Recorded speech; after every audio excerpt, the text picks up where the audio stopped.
vakomana vezinaso vamunoziva kuti aiwa vanomirira ma-student rights aiwa munyika yezimbabwe pana patona vanobudikira kuMSU Midland State University aiwa vachiuya vachiadvocate vachiti aiwa yes mukaramba zve mademonstrations patizvo hatiteereri vapinda mumastreets vatanga kudemonstrata pamusoro aiwa pemafees aiwa avari kuti hatisi kumagamuchira sanapinda masvika nomuda nyongo pina kundobva subscribe like turn on the bell icon pana papa vanopostiwa this video pachange radio ramuri kuona remastudents vezinaso vakapfeka hembe dzavo mamwe masuits but most of them they are in blue pane panyogwa pachinzi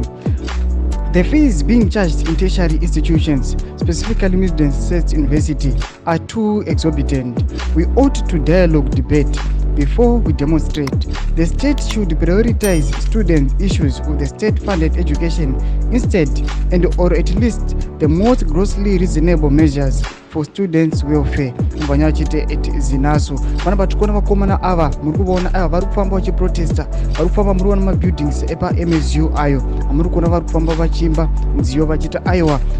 these fees structures aiwa haagamuchiriki kune eparent kana kuti estudent ane eparent iri kushanda munyika yezimbabwe nokuda kwekuti vanotarisa the economic